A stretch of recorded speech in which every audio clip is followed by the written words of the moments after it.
بانی P T I نے فوج کے ساتھ تعلقات برقرار نہ رکھنے کو بے وقوفی قرار دے دیا۔ ایک بار پھر فوج سے مذاکرات کے لیے مشروط آمادگی کا اظہار۔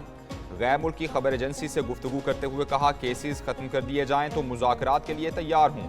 موجودہ حکومت سے بات کرنے کا فائدہ نہیں، جو اصل قوت ہیں ان سے ہی بات کرنا زیادہ سودمند ہوگا۔ انتخابات میں اکثریت تسلیم کرنے تک حکومت یا فوج سے عدالت کے باہر کوئی تصفیہ نہیں ہوگا۔ اپنے ماضی کے بیانات کی وضاحت دیتے ہوئے کہا ہمیں اپنی مسلح افواج پر فخر ہے، تنقید افراد کے خلاف تھی نہ کہ ادارے کے۔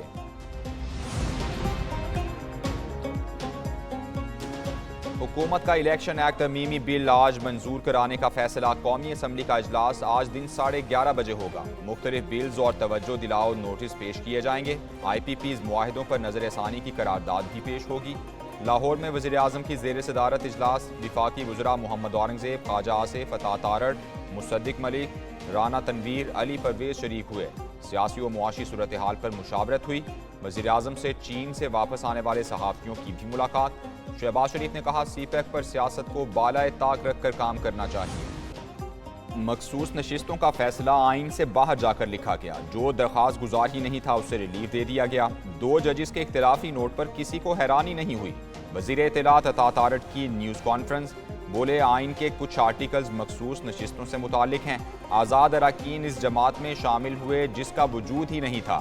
ایک پارٹی کا حلف نامہ دے کر کیسے فلور کراسنگ کی جا سکتی ہے؟ 15 دن گزرنے کے باوجود تفصیلی فیصلہ آیا نہ نظر ثانی اپیل سماعت کے لیے مقرر کی گئی۔ کیسے ممکن ہے کہ مخصوص نشستوں پر منتخب اراکین کو فارغ کر دیں؟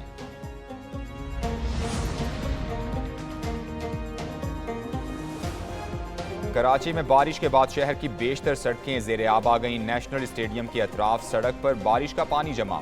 نیشنل اسٹیڈیم سے کارساز جانے والے پل پر بھی بارش کا پانی جمع، جس سے متعدد موٹر سائیکلیں بند ہو گئیں۔ ملیر، سعود آباد، ناظم آباد، Malir hall, Quaidabad, Ibrahim Hyderi, Shah Faisal colony, university road, Shahrah Faisal کے اطراف بھی بارش ہوئی۔ سڑکوں پر پانی کھڑا ہونے سے شہریوں کو مشکلات کا سامنا۔ ملک بھر میں طوفانی بارشیں، سڑکیں بن گئی جھیلیں، کہیں اربن فلڈنگ اور کہیں لینڈ سلائیڈنگ۔ کئی شہروں میں گلی محلے زیر آب آ گئے۔ بعض شہروں میں صورتحال بہت خراب، کشتیاں چل پڑیں۔ بارشوں کے باعث چھتیں اور دیواریں گرنے کے واقعات، کئی افراد جاں بحق اور زخمی ہو گئے۔ بارشوں کی وجہ سے مختلف مقامات پر شاہراہیں بند، پہاڑی علاقوں میں مستدھار بارشوں سے تباہی، مکانات، بازار، فصلیں، باغات دریابرد ہو گئے۔ رود کوہیوں، ندی نالوں اور دریاؤں میں طغیانی آ گئی۔ بارشوں کا حالیہ سپیل مزید چند دن جاری رہنے کا امکان۔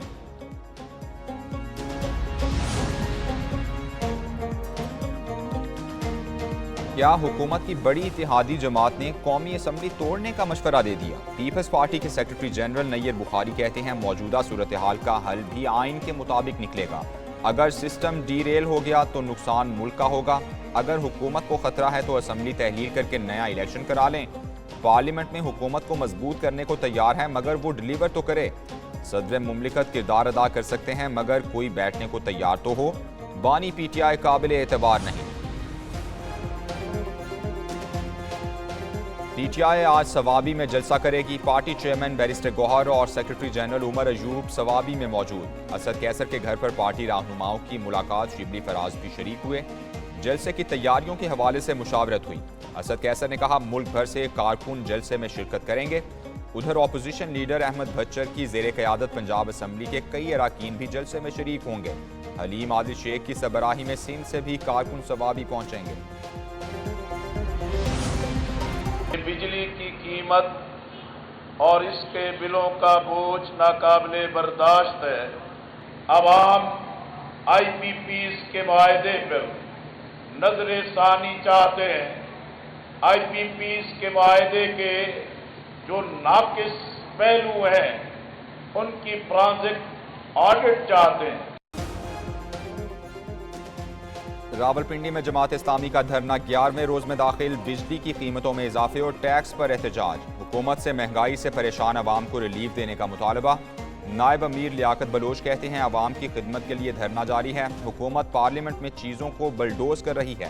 ادھر جماعت اسلامی کا کراچی میں گورنر ہاؤس کے باہر بھی دھرنا۔ امیر جماعت اسلامی حافظ نعیم کا خطاب، کہا وزیر اعظم سے لے کر نچلی سطح تک سب جھوٹ بول رہے ہیں۔ جماعت اسلامی کی تحریک کو ٹولہ روک نہیں سکتا۔ اپنی مراد اور بل کم کرو۔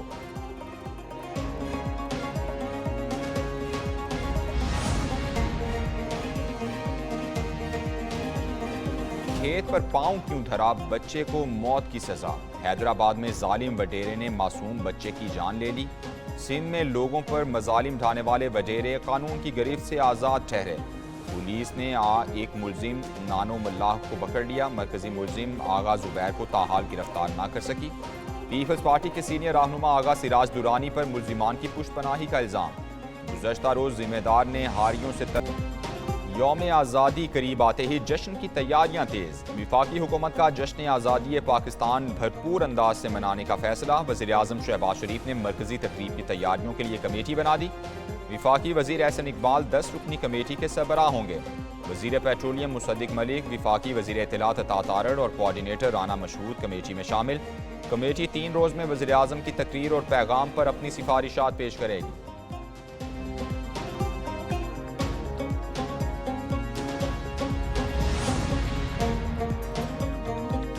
اور سربین ٹینس اسٹار نوواک جوکووچ کا ایک اور اعزاز، پیرس اولمپکس کا ٹینس ٹائٹل جیت لیا۔